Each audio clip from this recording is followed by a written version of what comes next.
எல்லோரும் இன்புற்றிருப்பதை தவிர வேறொன்றுமறியேன் பராபரமே. அனைவருக்கும் ஆனந்தமான வணக்கம். நம்ம வணக்கம் சொல்லும் பொழுதே ஒரு ஆனந்தம் இருக்கணும் இல்லையா? பிளே தமிழ் நேயர்கள் பல நல்ல விஷயங்களை பிளே தமிழ் வாயிலாக கேட்டு தெரிஞ்சு நடந்து கொண்டு வருகிறீர்கள். இந்த பிளே தமிழ் வாயிலாக உங்களை சந்திப்பதிலே எனக்கு பெரும் மகிழ்ச்சி. இன்றைக்கி நம்ம ரொம்ப முக்கியமான ஒரு விஷயத்தை பற்றி பேச போகிறோம். கிரகநிலை மாற்றங்கள். இந்த கிரகநிலைகள் மாற்றத்தினால நமக்கு என்னென்ன லாபங்கள் நடக்க போகுது, எப்படி அதை லாபமாக மாற்றிக்கிறது அப்படிங்கிறத பற்றி தான் இன்று பேச போகிறோம். அவசியமாக இந்த காணொளியை மிஸ் பண்ணாமல் பாருங்கள். உங்கள் வாழ்க்கையில் உங்கள் வீட்டில் எத்தனை பேர் ஜாதகம் இருக்கீங்க? நீங்கள் ரிஷப ராசியாக இருக்கலாம், மேஷ ராசியாக இருக்கலாம், மிதுன ராசியாக இருக்கலாம், கடக ராசியாக இருக்கலாம். 12 ராசியில் ஏதோ ஒரு ராசியாக நீங்கள் இருப்பீங்க. இப்போ இந்த ராசிக்காரர்கள் இவங்க தான் இதை பார்க்கணும், அவங்க தான் பார்க்கணும்னு இல்லை. எல்லா ராசிக்காரர்களுக்குமே நாங்கள் இந்த விஷயத்தை போடுறோம்.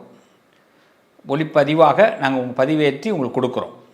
அதில் ரொம்ப முக்கியம், நீங்கள் பார்த்துட்டு யாருக்கும் பார்க்கலைன்னா கூட நீங்கள் ஷேர் பண்ணுங்கள். ஏன்னா சில நேரங்கள் நமக்கு ஒரு பொன்னான வாய்ப்புகளை கொடுக்கும், ரொம்ப அற்புதமான தருணங்களை ஏற்படுத்தும்.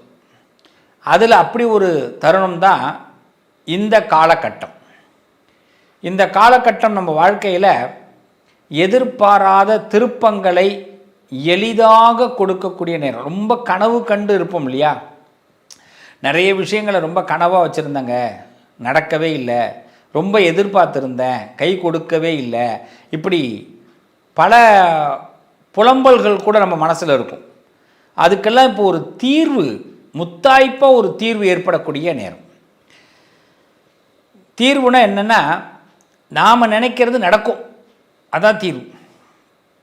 அப்படி இந்த தீர்வுக்குள்ளே சில சூட்சமங்கள் காத்திருக்கு. இதை செஞ்சால் நமக்கு எளிமையாக தீர்வு கிடைக்க போகுது அப்படிங்கிறத பற்றி அழகாக உங்களுக்கு பரிகாரத்தோடு சொல்ல போகிறேன். கிரக பயிற்சிகள் சுக்கிரன், ராகு, சனி, சூரியன், புதன், செவ்வாய், குரு, கேது, எல்லா கிரகங்களும் நம்மளை எந்த அளவுக்கு இப்போ பாசிட்டிவாக, எந்த அளவுக்கு நம்மளுடைய நடப்புகளை கொடுக்க போகுதுங்கிறத தெளிவுபடுத்துவதற்கான பதிவு. அதில் முக்கியமாக ஒரு 4 கிரகங்கள் நம்மளை மிரள வைக்க போகுது. பார்த்தீங்களா? ஆண்டவனுடைய உத்தரவு. அந்த 4 கிரகங்கள், அதுக்கு நாம் என்ன சிரேயஸ் பண்ணணும், என்ன பரிகாரம் பண்ணிக்கணும் அப்படிங்கிறத பற்றியும் உங்களுக்கு தகவலாக கொடுக்குற அரிய சந்தர்ப்பம். வாங்க ஒவ்வொரு ராசிக்கு போவோம். முடிவு என்று ஒன்று இருந்தால் ஆரம்பம் என்று ஒன்று இருக்கும். முடிவே இல்லாத ஒன்று இருக்குது. அது என்னென்னா சிவபெருமான் தரிசனம். சிவனை தரிசனம் பண்ணுறம்போது முடிவு கிடையாது. அவனை நான் இன்னையோடு இதுக்கு பிறகு நான் சிவனை பார்க்க மாட்டேன்னு யாருமே சொல்ல முடியாது. எந்த சாமி மேலே வேணாலும் கோபம் வரலாம், ஆனால் சிவன் மீது கோபம் வர முடியாது. அப்படியே அந்த கோபம் வருதுன்னா அவனுடைய கோபம் நமக்கு வராது. அவ்வளோ பெரிய கோபக்காரன் சிவபெருமான். அப்போ ஏதாவது ஒரு விஷயத்தை முடிக்கணும்னு முடிவு பண்ணினீங்கன்னா சிவனை சரணாகதி அடைங்க சிம்மராசிக்காரர்களே. ஒரு பெரிய ஒரு பேக் நம்ம லைஃப்பில் ஒரு பிரேக் விழுந்துருச்சு. இந்த பிரேக்கை சிவபெருமான் சில சூட்சமத்தினால உங்களுக்கு நடத்தி கொடுக்க போகிறார். இப்போ இதுக்கு நல்ல வாய்ப்பு இந்த நேரம். சிம்மராசிக்காரர்கள் இந்த விஷயத்தை ரொம்ப கவனமாக கேளுங்க. கிரகங்களுடைய பெயர்ச்சி, கிரகங்களுடைய தன்மை நாடு அறியக்கூடிய அளவுக்கு உங்களை மாற்றப் போகிறது. சில பேருக்கு நாடாளும் யோகம் கிடைக்கப் போகிறது. நாடு அறியக்கூடிய அளவுக்கு முன்னேற போகிறோம். இந்த காலகட்டத்தில் சிம்மராசிக்காரர்களுக்கு ஒரு கெத்து உருவாகுதுன்னு சொன்னால் அதான் சத்தியமான உண்மை. அப்படி ஒரு கெத்து. அதாவது என் ஃபீல்டில் என்னை மதிக்கவே இல்லை சார்.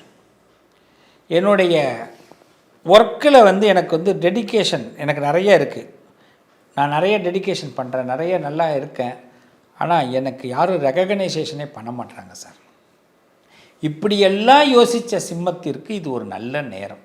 உங்களுக்கு ரெகக்னைசேஷன் கிடைக்கும், நீங்கள் டெடிகேட்டிவாக இருக்கீங்கன்னு மற்றவங்களுக்கு தெரிய வரும். வயசானாலும் உன் அழகும் உன்னோட ஸ்டைலும் உன்னை விட்டு போக மாட்டேங்குதுன்னு சொல்லுவாங்க.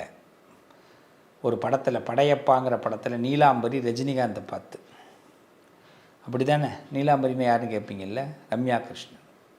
அதே மாதிரி தான் இப்போ சிம்மராசியை பார்த்து சில பேர் சொல்லக்கூடிய வார்த்தை, நாங்கள் என்னமோ நினச்சோம், பரவாயில்ல பா, இப்பயும் வேற லெவல் நீங்கள் அப்படின்னு உங்களை ஏதோ ஒரு வழியில் பாராட்டாமல் இருக்க முடியாது. அந்த பாராட்டு சிம்மத்திற்கு கிடைக்க போகுது. காரணம், சிம்மராசிக்கு மறைமுகமாக இருந்த மருத்துவ பிரச்சனைகளை குணப்படுத்துகிறார் செவ்வாய் உச்ச நாயகனாக இருந்து. மறைமுக பிரச்சனைகள், சில பேருக்கு வெளியில் சொல்ல முடியாத வியாதிகள் இருக்கும், அரிப்பு, சொறி, சிரங்கு, தேமல், வெக்கப்படக்கூடிய வியாதின்னு சில விஷயம் இருக்குது, உங்களுக்கே புரியும். அது மாதிரி வியாதிகள் இருந்தால் விலகிடும். ஏன்னா சார் எனக்கு இது எப்படி சார் இப்போ டாக்டர்கிட்ட சொல்கிறது அப்படிலாம் சொல்லுவாங்க. அதெல்லாம் இப்போ கிளியர் ஆகிற நேரம். அதே மாதிரி தழும்புகள் ஏதாவது இருந்ததுன்னா அது மறையக்கூடிய நேரம். சார் என் முகத்தில் ஒரு வடு இருக்குது, தழும்பு இருக்குது அப்படின்னா அது மறையும். இரத்த சம்பந்தப்பட்ட பிரச்சனைகள் இருக்குது சார் எனக்கு, சில பேர் இந்த டயாலிசிஸ் பேஷண்ட்லாம் இருப்பாங்க, அவங்களுக்குலாம் அது கொஞ்சம் நல்ல நேரம். எப்படின்னா, ஒரு வாரத்தில் 3 நாள் டயாலிசிஸ் பண்ணிங்கன்னா இப்போ 2 நாளாக மாறும், 4 நாள் பண்ணிங்கன்னா 3 நாளாக மாறும், குறையும். டயாலிசிஸ் பேஷண்ட்டுக்கெலாம் நல்லது, மருந்து சாப்பிடக்கூடியவர்களுக்கு நல்லது. ஒரு நல்ல மருத்துவ யோகத்தை செவ்வாய் கொடுக்குறார். எதிரிகளை இனம் கண்டு கொடுக்குறார். எதிரிகளை அழிப்பதற்காக இல்லை, இனம் கண்டு, இவன் தான் எதிரி, அவனை விட்டு ஒதுங்கிருப்பா. ருணஸ்தானம்னு சொல்லுவாங்க. அங்கே போய் இந்த செவ்வாய் உச்சம் பெறதுனால அவங்களுடைய குணாதிசயங்கள் தெரியும். உங்களை ஆண்டவன் அழகாக, அதுவும் சமயபுரம் மாரியம்மனையும் சிவனையும் நீங்கள் சேர்த்து வழிபாடு பண்ணுங்கள்.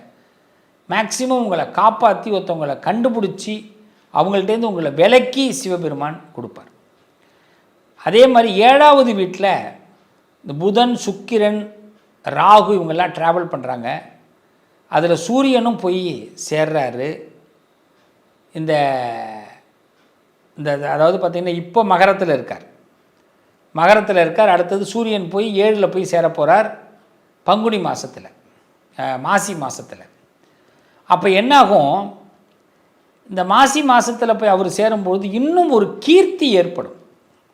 உங்களை யாராவது டவுனாக உங்களை பேசி வச்சுருந்தாங்கன்னா அவங்கள்ட்ட நீங்கள் உங்களுடைய செயலை காட்ட போகிறீங்க, பாராட்டு உங்களுக்கு வாங்க போகிறீங்க. உங்கள் வீட்டிலையே ஒரு விஷயம் நடக்காமல் இருந்தால் அது உங்களால் நடக்க போகுது. ஸோ இப்போ கிரகங்கள் உங்களுடைய கௌரவத்தை உயர்த்துகிறார்கள்.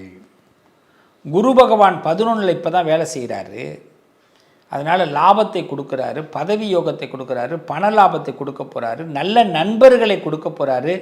உங்களுக்கு இடைஞ்சலாக இருந்தவங்க விலக போகிறாங்க, இடையூறாக இருந்தவர்கள் உங்களை தொந்தரவு இல்லாமல் விலகி உங்களுக்கு நல்ல சான்சஸ், பதவிகளை கொடுக்க போகிறார்கள். ஸோ கடவுள் இப்போ உங்களுக்கு ஒரு நல்ல டைமை கொடுக்குறார்.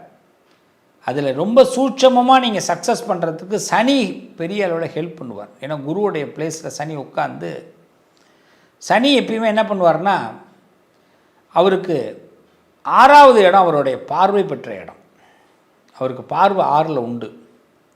3, 6, 9 அதில் 6வது இடமா சிம்மம் உட்காரும் பொழுது உங்களுக்கு பெருத்த லாபத்தை கொடுப்பார். தொந்தரவுகள்லேருந்து உங்களுக்கு விலக்கு கொடுப்பார்.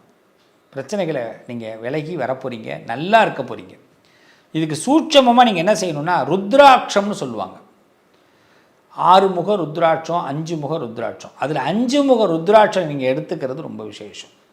5 முக ருத்ராட்சம் சிம்மராசிக்காரர்கள் கழுத்தில் போடுங்க.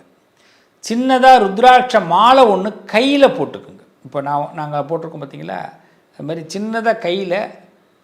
இது ஒரு கவுண்டிங்கில் பண்ணிக்கலாம். 11 ருத்ராட்சம், 16 இது மாதிரி நீங்கள் மேக்ஸிமம் 1 ஆதிக்கத்தில் போடுங்க, ரொம்ப பெஸ்ட்டு. 19 இது மாதிரி போடுங்க. இது உங்களுக்கு ரொம்ப பெஸ்ட்டாக இருக்கும். நல்லா இருப்பீங்க. ருத்ராட்சம் போட்டுங்க. அது மாதிரி சில பேருக்கு ருத்ராட்சத்தை வாங்கி விபூதி பாக்கெட்டோட சிவனடியார்களுக்கு கொடுங்க. விபூதி பாக்கெட்டுன்னு விற்கும், அதாவது விபூதி பையின்னு விற்கும். சிம்மராசிக்காரங்க அந்த பரிகாரத்தை அவசியம் செஞ்சு பாருங்கள். மிகப்பெரிய அற்புதம் கிடைக்கும் உங்களுக்கு. சிவனடியார்களை போய் பார்த்துட்டு, சிவாச்சாரியார்கள், சிவன் அடியார்கள் இவங்கள்ட்ட போய் விபூதி பை, இந்த புலி தோலில் இருக்கும், இப்போ பார்த்தீங்கன்னா நிறையா இருக்கும், புலித்தோல் மாதிரி இருக்கும் பார்த்தீங்கன்னா, அதில் அந்த விபூதியை கொஞ்சம் வாங்கி அதில் கொட்டி அதில் ஒரு 4-5 ருத்ராட்சத்தை வாங்கி போடலாம். இல்லை ஒரு ருத்ராட்சமாவது போட்டு அது சிவனடியார்களுக்கு, சிவாச்சாரியார்களுக்கு கொடுங்க.